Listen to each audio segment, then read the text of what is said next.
Hello friends, 2013 ഡൽഹിയിലെ Indira Gandhi indoor stadium ഏതാണ്ട് 14,000-ഓളം വരുന്ന ആളുകളാൽ നിറഞ്ഞു കഴിഞ്ഞിരുന്നു. തിക്കും തിരക്കും കൊണ്ട് അന്തരീക്ഷമാകെ ബഹളമയം, ആ ജനസാഗരമാകെ ആകാംക്ഷഭരിതമായി ഒരാളെ കാത്തിരിക്കുകയാണ്. വേദിയിൽ വരാനിരിക്കുന്നത് ആരാണ്? ഒരു ബോളിവുഡ് താരമോ അതോ ജനപ്രിയനായൊരു ഗായകനോ? ഇതൊന്നുമല്ലെങ്കിൽ പിന്നെ ആര്? ആശ്ചര്യകരമെന്ന് പറയട്ടെ, അവർ എവിടെ വന്നത് ഒരു ജനതയെ മുഴുവൻ കണക്ക് കൂട്ടാൻ പഠിപ്പിച്ച ഒരു അധ്യാപകനെ തേടിയാണ്. അയാളുടെ കീഴിൽ കണക്ക് പഠിക്കാൻ വേണ്ടിയിട്ടാണ്. ഭൂഗോളത്തിന്റെ സ്പന്ദന കണക്കിലാണെങ്കിലും അല്ലെങ്കിലും ശരി, അരയും തലയും മോർക്കി അധ്യാപനക്കലയിൽ പ്രാവീണ്യം നേടി കണക്കുകൊണ്ടൊരു വലിയ സാമ്രാജ്യം കെട്ടി പടുത്തുയർത്തിയ ആ ചെറുപ്പക്കാരന്റെ പേര് ബൈജു രവീന്ദ്രൻ. ആളൊരു കണ്ണൂർക്കാരനാണ്. കണ്ണൂരിലെ അഴീക്കോട് എന്നൊരു ചെറു ഗ്രാമത്തിൽ അധ്യാപക ദമ്പതിമാരായ രവീന്ദ്രൻ മാഷിന്റെയും ശോഭനവല്ലി ടീച്ചറുടെയും മകനായിട്ട് 1980 ജനിച്ച ബൈജു രവീന്ദ്രൻ എന്ന സാധാരണക്കാരനെ ശതകോടീശ്വരനാക്കിയ പ്രസ്ഥാനത്തിന്റെ പേര് ബൈജൂസ് ദ ലേണിംഗ് ആപ്പ്. ലോകം മുഴുവൻ അത്ഭുതത്തോടെ നോക്കി നിന്ന ബൈജൂസ് ദ ലേണിംഗ് ആപ്പിന്റെ നാൾവഴികളാണ് സിക്സ്ത് സെൻസ് മലയാളം എന്ന് ചർച്ച ചെയ്യാൻ പോകുന്നത്. ചെറുപ്പം മുതൽക്ക് തന്നെ കണക്ക് ഒരു വലിയ ഇഷ്ടവിഷയമായിരുന്നു ബൈജൂസിന്. സ്വന്തമായി തന്നെ പഠിച്ച് ഉയർന്ന വിജയം നേടിയിരുന്ന ബൈജുവിന് കണക്കിൽ തന്റേതായിട്ടുള്ള ചില നുറുങ്ങു വഴികൾ ഉണ്ടായിരുന്നു. ആ വഴികളാണ് പിന്നീട് കണക്കിനെ തന്റെ ഒരു ബിസിനസ് മാർഗമായിട്ട് തെരഞ്ഞെടുക്കാൻ ബൈജുവിനെ സഹായിച്ചത്. കുഞ്ഞുനാളിലെ ട്രെയിൻ യാത്രകൾ പോലും ദൂരവും സമയവും വേഗതയും അളന്ന് കണക്ക് കൂട്ടാനുള്ള ആ ഗണിതപ്രിയന്റെ പഠനത്തെ അത്രമേൽ സ്വാധീനിച്ചിരുന്നു. കണക്ക് കൂടാതെ കായിക രംഗത്തും താല്പര്യമുണ്ടായിരുന്ന ആളായിരുന്നു ബൈജു. കണ്ണൂരിലെ തന്നെ ഗവൺമെന്റ് എഞ്ചിനീയറിംഗ് കോളേജിൽ നിന്ന് മെക്കാനിക്കൽ എഞ്ചിനീയറിംഗിൽ ബിടെക് ബിരുദം നേടിയ ബൈജു കരിയർ തെരഞ്ഞെടുപ്പിനുള്ള ഓട്ടപ്പാച്ചിലിനൊടുവിൽ ഒരു മൾട്ടിനാഷണൽ ഷിപ്പിംഗ് കമ്പനിയിൽ സർവീസ് എഞ്ചിനീയറായിട്ട് ജോലിയിൽ കയറി. 6 മാസം കടലിൽ ജോലിയും 6 മാസം കരയിലെ വിശ്രമമുള്ള ഉയർന്ന ശമ്പളത്തോടെയുള്ള ആ ജോലിയുടെ വിശ്രമവേളയിൽ ഒന്നിലാണ് ബൈജുവിന്റെ ജീവിതത്തെ മാറ്റിമറിച്ചൊരു അധ്യായത്തിന് തുടക്കമാകുന്നത്. 2003 തന്റെ ഒരു അവധിക്കാലം ബാംഗ്ലൂരിൽ ആത്മസുഹൃത്തുക്കളോടൊപ്പം ആഘോഷമാക്കാൻ എത്തിയ ബൈജു കണ്ടത് നാഷണൽ ലെവലിൽ നടക്കുന്ന കോമൺ അഡ്മിഷൻ ടെസ്റ്റ് എന്ന CAT എക്സാമിന് തയ്യാറെടുക്കുന്ന തന്റെ കൂട്ടുകാരെയാണ്. കൂട്ടത്തിൽ കണക്കിൽ കങ്കേമനായ ബൈജുവിനെ കണ്ടതും കൂട്ടുകാർ തങ്ങളുടെ പഠനത്തെ സഹായിക്കാൻ അയാളെ തെരഞ്ഞെടുത്തു. അതോടെ എന്തായാലും കൂട്ടുകാർ എഴുതുന്ന കൂട്ടത്തിൽ തനിക്കും എക്സാം എഴുതി നോക്കാമെന്ന രസകരമായിട്ടുള്ള ഒരു തീരുമാനം അദ്ദേഹം എടുത്തു. ദിവസങ്ങൾ നീണ്ട രസകരമായിട്ടുള്ള കമ്പൈൻ സ്റ്റഡിക്ക് ശേഷം എല്ലാവരും എക്സാം എഴുതി. റിസൾട്ട് വന്നപ്പോൾ എല്ലാവരെയും ഞെട്ടിച്ചുകൊണ്ട് ബൈജു ആ വർഷത്തെ ടോപ്പ് സ്കോററായി. ഒപ്പം താൻ പഠിപ്പിച്ച കൂട്ടുകാരെല്ലാം ഉയർന്ന മാർക്കോടെ പാസ്സാവുകയും ചെയ്തു. എന്നാൽ ആ വലിയ വിജയത്തെ അവിടെ നിർത്തിക്കൊണ്ട് ബൈജു വീണ്ടും തന്റെ ഷിപ്പിംഗ് കമ്പനിയിൽ ജോലിക്കായിട്ട് തിരികെ പോയി. തൊട്ടടുത്ത വർഷവും ഇതേ സംഭവം ആവർത്തിച്ചു. അന്നും പതിവ് പോലെ വെക്കേഷൻ എത്തിയ ബൈജു മറ്റു ചില കൂട്ടുകാരെ പഠിപ്പിച്ച് CAT എഴുതിപ്പിച്ചു. അന്നും അവർക്കൊപ്പം ബൈജു വീണ്ടും എക്സാം എഴുതി ഉയർന്ന വിജയം ആവർത്തിച്ചു. ഇത്തവണ കൂട്ടുകാരിൽ ഒരാളുടെ വീടിന്റെ ടെറസിലായിരുന്നു പഠനം. ബൈജുവിന്റെ ഈ പഠന രീതിയും വിജയവുമെല്ലാം വളരെ വേഗത്തിൽ ആളുകൾ ഏറ്റെടുക്കാൻ തുടങ്ങി. തുടർ വർഷങ്ങളിൽ നിരവധി ആളുകൾ ബൈജുവിന്റെ ക്ലാസ്സിന് വേണ്ടി കണ്ണൂരിലേക്ക് പാഞ്ഞെത്തി. തുടർന്ന് നടന്നത് ചരിത്രമാണ്. വീടിന്റെ നാനാഭാഗങ്ങളിൽ നിന്നും വന്ന വിദ്യാർത്ഥികളുടെ എണ്ണം കൂടാൻ തുടങ്ങിയതോടെ ബൈജു തന്റെ വീടിനടുത്തുള്ള ഒരു ഓഡിറ്റോറിയത്തിലേക്ക് ക്ലാസുകൾ മാറ്റി. അധികം വൈകാതെ വിദ്യാർത്ഥികൾക്ക് ഇരിക്കാൻ ആ ഓഡിറ്റോറിയവും തികയാതെ വന്നു. അവിടെ നിന്ന് നേരെ കണ്ണൂർ സ്റ്റേഡിയത്തിലേക്ക് ക്ലാസുകൾ മാറ്റുമ്പോൾ അധ്യാപന കലയിലെ തന്റെ യഥാർത്ഥ സ്കില്ല് ബൈജു തിരിച്ചറിഞ്ഞു. 2007 വിദ്യാർത്ഥികളുടെ എണ്ണം എത്തി നിന്നത് 12,000-ലാണ്. അങ്ങനെ 10 ഏതാണ്ട് 9 കുട്ടികളും ബൈജൂസിന്റെ പെയ്ഡ് ക്ലാസ്സിൽ ചേർന്നു. മുംബൈ, ചെന്നൈ, ബാംഗ്ലൂർ, പൂനെ എന്നീ നഗരങ്ങളിലേക്ക് ബൈജൂസ് തന്റെ ക്ലാസ് വ്യാപിപ്പിച്ചു. അവിടെ ബൈജു തന്റെ ജീവിതത്തിലെ സുപ്രധാനമായൊരു തീരുമാനത്തിലേക്ക് കാലെടുത്തു വെച്ചു. അങ്ങനെ തന്റെ ഷിപ്പിംഗ് കരിയർ ഉപേക്ഷിച്ച് സീമാനിൽ നിന്ന് ഒരു അധ്യാപകനിലേക്ക് അയാൾ കൂടുമാറി. കേരളത്തിൽ നിന്ന് അകത്തു നിന്നും പുറത്തു നിന്നും അനവധി വിദ്യാർത്ഥികൾ ബൈജുവിന്റെ ക്ലാസ് തേടി ഒഴുകിയെത്തി. അവിടെ നിന്ന് ലോകത്തിലെ ഏറ്റവും വലിയ edtech startup company Byju's learning app വളർന്ന് പടരാൻ തുടങ്ങിയതിന്റെ നല്ല നാളുകൾ ആരംഭിച്ചു കഴിഞ്ഞിരുന്നു. ഓഫ്ലൈൻ ക്ലാസ്സുകളെക്കാൾ ഓൺലൈനിലേക്ക് ചൂടുമാറിയാൽ അത് ഒരുപാട് ഗുണം ചെയ്യുമെന്ന് മനസ്സിലാക്കിയ ബൈജു 2009 പതിയെ ഓൺലൈൻ മൊഡ്യൂളുകളിലേക്ക് ക്ലാസുകൾ മാറ്റി. ജീവിതം അടിമുടി മാറുന്നൊരു കാലമായിരുന്നു അത്. ആ വർഷം തന്നെ ഏതാണ്ട് 9 നഗരങ്ങളിലേക്ക് കൂടി തന്റെ ക്ലാസുകൾ ആരംഭിക്കാൻ ബൈജൂസിന് കഴിഞ്ഞു. തന്റെ വിദ്യാർത്ഥികളിൽ ഒരാളായിട്ടുള്ള ദിവ്യ ഗോകുൽനാഥനെ ബൈജു തന്റെ ജീവിത സഖിയായി കൂടി കൂട്ടിയതും 2009 അങ്ങനെ 2011 അവരൊന്നിച്ച് ഒരു സംരംഭത്തിന് തുടക്കം കുറിച്ചു. അതായിരുന്നു Byju's think and learn app. 2009 തന്നെ വിസാറ്റ് എന്ന ഉപഗ്രഹാധിഷ്ഠിത പ്രക്ഷേപണ സംവിധാനത്തിലൂടെ അദ്ദേഹത്തിന്റെ പ്രഭാഷണം ഏതാണ്ട് 45 നഗരങ്ങളിലായിട്ട് സംപ്രേഷണം ചെയ്തു. തുടക്കത്തിൽ കൊച്ചുകുട്ടികൾക്ക് വേണ്ടിയും പിന്നീട് മത്സര പരീക്ഷകൾക്ക് വേണ്ടിയും ഒക്കെ അവരെ തയ്യാറാക്കുന്ന ചില ക്ലാസുകളായിരുന്നു ഉണ്ടായിരുന്നത്. ബൈജുവും ദിവ്യയും ഒന്നിച്ച് തുടങ്ങിയ ഓൺലൈൻ ആപ്പ് വിദ്യാർത്ഥികൾ ഇരു കൈയും നീട്ടി സ്വീകരിക്കാൻ തുടങ്ങിയത് ഒരു പുതിയ വഴിത്തിരിവായി. അവർ അതിനെ വിപുലീകരിക്കാൻ തീരുമാനമെടുത്തു. അങ്ങനെ ബൈജുവിനും ദിവ്യയ്ക്കും ഒപ്പം സഹോദരനായിട്ടുള്ള റിജു രവീന്ദ്രനും ചേർന്ന് 2015 ബൈജൂസ് ലേണിംഗ് ആപ്പ് എന്ന ഓൺലൈൻ പ്ലാറ്റ്ഫോമിന് പുതിയ മുഖം നൽകി. പിന്നീട് ശരവേഗത്തിലായിരുന്നു ഇവരുടെ വളർച്ച. വിദ്യാർത്ഥികളുടെ എണ്ണത്തിലുണ്ടായ വളർച്ച എന്നത് വെറും 10,000-ങ്ങളോ ലക്ഷങ്ങളോ ആയിരുന്നില്ല. 15 കോടിയോളം വരുന്ന വിദ്യാർത്ഥികളാണ് അഡ്മിഷൻ എടുത്ത് ബൈജൂസ് ആപ്പിന്റെ ഭാഗമായത്. ലക്ഷങ്ങൾ ഫീസ് നൽകിയാണ് 3D ആനിമേഷൻ രീതിയിലെ വിദ്യാർത്ഥികൾ അനായാസമായിട്ട് അവരുടെ പാഠഭാഗങ്ങൾ ബൈജൂസിലൂടെ പഠിച്ചിരുന്നത്. മത്സര പരീക്ഷകൾ മുതൽ കിൻഡർ ഗാർഡൻ വരെയുള്ള സിലബസുകളാണ് ഇത്തരത്തിൽ വിദ്യാർത്ഥികളിലേക്ക് എത്തിയത്. വളരെ എളുപ്പത്തിൽ ഇത് പഠിച്ചെടുക്കാൻ കഴിയുമെന്നത് തന്നെയായിരുന്നു ഇവരുടെ വളർച്ചയുടെ ഒരു സവിശേഷത.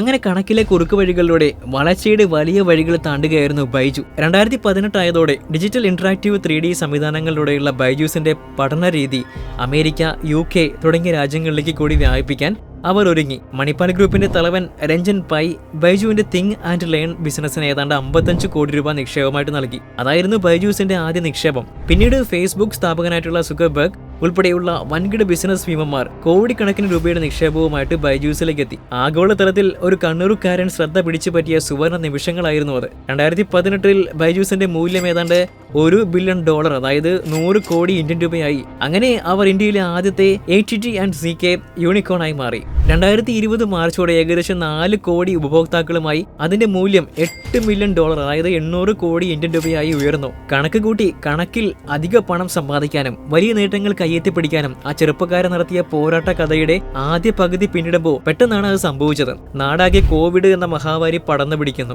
ലോക്ക്ഡൌണും ക്വാറന്റീനും ഒക്കെയായി ലോകമാസകാലം ഒരു സ്തംഭനാവസ്ഥയിൽ നിൽക്കുന്ന സമയത്താണ് ഓൺലൈൻ ക്ലാസ്സുകൾക്ക് കൂടുതൽ എക്സ്പോഷർ ലഭിക്കുന്നത്. അത് ബൈജൂസിന്റെ ക്ലാസ്സുകളുടെ ഡിമാൻഡ് മിന്നൽ വേഗത്തിലാക്കി. കോവിഡ് അങ്ങനെ ബൈജൂസ് ആപ്പിന്റെ വളർച്ചയ്ക്ക് ഒരു അനുഗ്രഹമായിട്ട് ഭവിച്ചു. സ്കൂളുകളും കോളേജുകളും എല്ലാം അടച്ച് എല്ലാവരും വീടുകളിൽ ഒതുങ്ങിയപ്പോൾ ഒരുപാട് മാതാപിതാക്കൾ തങ്ങളുടെ മക്കൾക്കായിട്ട് ബൈജൂസിൽ അഡ്മിഷൻ എടുത്ത് കൂട്ടി. സ്കൂൾ തലത്തിൽ നടന്നിരുന്ന ഓൺലൈൻ ക്ലാസ്സുകൾക്ക് പല പരിമിതികളും ഉണ്ടായിരുന്നു. എങ്കിലും അതിൽ നിന്നെല്ലാം വ്യത്യസ്തമായിട്ട് വളരെ അഡ്വാൻസ്ഡ് ആയിട്ടുള്ള രീതിയിൽ ബൈജൂസ് ലേണിംഗ് ആപ്പിലൂടെ നിരവധി വിദ്യാർത്ഥികൾ കോവിഡ് കാലപഠനം എളുപ്പമാക്കി. അതോടെ ബൈജൂസിന്റെ പോക്കറ്റിൽ കോടികൾ കിലുങ്ങാൻ തുടങ്ങി. കമ്പനിയുടെ മൂല്യം 28,000 കോടി വരെ കടന്ന സമയമുണ്ടായിരുന്നു.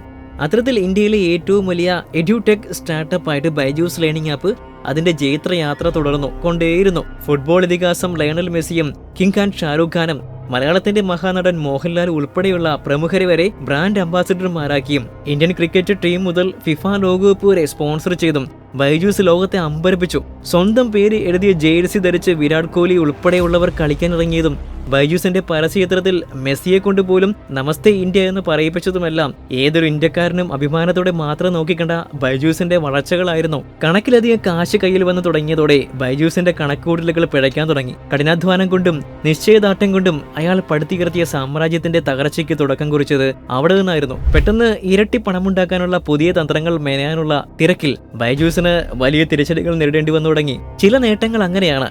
ചെറിയ ചില അശ്രദ്ധകൾ കൊണ്ടുപോലും വലിയ നഷ്ടങ്ങളിലേക്ക് തള്ളിയിട്ടെന്ന് വരും. വരാൻ പോകുന്ന നഷ്ടങ്ങളെക്കുറിച്ച് സ്വന്തം അക്കൗണ്ട് നോക്കുന്ന ലോകത്തിലെ തന്നെ ഏറ്റവും വലിയ അക്കൗണ്ടിംഗ് സ്ഥാപനമായിട്ടുള്ള ഡിലോയിറ്റ് പോലും മുന്നറിയിപ്പ് നൽകിയിട്ടും ബൈജൂസ് അതിന് ചെവി കൊടുത്തില്ല. ഒരു സമയത്ത് ഹാർവാർഡ് സ്കൂൾ ഓഫ് ബിസിനസ് പാഠ്യവിഷയമാക്കിയ മലയാളി സംരംഭകന് ധനവിനിയോഗത്തിലെ ധാരണാക്കുറവും ഓഡിറ്റിംഗിലെ തിരിമറിവുകളും ബിസിനസ് വിപുലീകരണത്തിന്റെ ഭാഗമായി ഉണ്ടായ ഏറ്റെടുക്കലുകളും എല്ലാം കൊണ്ട് തന്റെ ബിസിനസ്സിൽ അടിതെറ്റി തുടങ്ങി. വൻ തുക മുടക്കി 2021 വിദ്യാഭ്യാസ മേഖലയിൽ ഉൾപ്പെടെ 20ഓളം കമ്പനികളെ ഏറ്റെടുത്തെങ്കിലും ഭൂരിപക്ഷവും നഷ്ടത്തിലായിരുന്നു എന്നത് കാര്യങ്ങളെല്ലാം തകിടം മറിച്ചു. കോഡിംഗ് കമ്പനിയായ വൈറ്റ് ഹെഡ് ജൂനിയർ വാങ്ങിയത് $300 മില്യൺ, അതായത് 30 കോടി ഇന്ത്യൻ രൂപയ്ക്കാണ്. അതുപോലെ thinker, topper, great learning, scholar തുടങ്ങിയ സ്റ്റാർട്ടപ്പുകളും വൻ തുക മുടക്കി സ്വന്തമാക്കിയിരുന്നു. ഇതിൽ തന്നെ വളരെ പഴക്കം ചെന്ന ആകാശ് ഇൻസ്റ്റിറ്റ്യൂട്ടിനെ $1 ബില്യൺ ഏറ്റെടുത്തത് വലിയ വാർത്തയായി. ഇവയുടെ അതിവേഗം വളർച്ചയ്ക്കായി $1.2 ബില്യൺ, അതായത് 120 കോടി ഇന്ത്യൻ രൂപയാണ് വായ്പയെടുത്ത് കൂട്ടിയത്. സ്പോൺസർഷിപ്പുകൾക്കും പരസ്യങ്ങൾക്കുമായിട്ട് നല്ലൊരു തുക പൊടിച്ചു കളഞ്ഞു. ബൈജൂസ് മൊത്തം ചെലവുകളിൽ അധിക പങ്കും ചെലവിട്ടത് ഇതിനു വേണ്ടിയായിരുന്നു. 2021 സാമ്പത്തിക വർഷത്തിൽ ഇതിനുവേണ്ടി മാത്രം ചെലവിട്ടത് 2251 കോടി രൂപയായിരുന്നു. എന്നാൽ അതിന് സമാന്തരമായിട്ട് ബിസിനസിന്റെ അടിത്തറ ശക്തമാക്കാനോ പ്രോഡക്റ്റ് ക്വാളിറ്റി മെച്ചപ്പെടുത്താനോ ബൈജൂസ് ശ്രദ്ധിച്ചില്ല. ലോക്ക്ഡൌൺ അവസാനിച്ച് കുട്ടികൾ തിരികെ സ്കൂളുകളിലേക്ക് മടങ്ങിയതും US ഫെഡറൽ റിസർവ് സാമ്പത്തിക നയങ്ങളിൽ വരുത്തിയ മാറ്റങ്ങളും ബൈജൂസിന് വലിയ തിരിച്ചടികളായി. വിദേശ നാണയ വിനിമയ നിയമം ലംഘിച്ച് പണമിടപാടുകൾ നടത്തിയതും 90 കോടിയുടെ നികുതി വെട്ടിപ്പ് നടത്തിയതും അതുകൂടി ആയതോടെ 2022 ED ബൈജൂസിനെതിരെ ലുക്കൌട്ട് നോട്ടീസ് പുറപ്പെടുവിച്ച് അന്വേഷണം ആരംഭിച്ചു. 2022 തുടക്കത്തിൽ $22 മില്യൺ മൂല്യമുണ്ടായിരുന്ന സ്ഥാനത്ത് നിന്ന് 95% ഇടിവ് വന്നു ബൈജൂസിന്. ഇതോടെ വൈറ്റ് ഹാറ്റ്, കോസ്മോ തുടങ്ങിയ സബ്സിഡിയറി സ്ഥാപനങ്ങളുടെ മോശം പ്രകടനമാണ് കമ്പനിയുടെ 45% നഷ്ടത്തിനും കാരണമെന്ന് ബൈജൂസ് ആരോപിച്ചു. 2021-2022 കാലഘട്ടത്തിൽ നഷ്ടം 4143 കോടി രൂപയായി. ഈ നഷ്ടം പുതിയ നിക്ഷേപകരെ നേടിയെടുക്കുന്നതിന് ബൈജൂസിന് ഒരു വിലങ്ങുതടിയായി.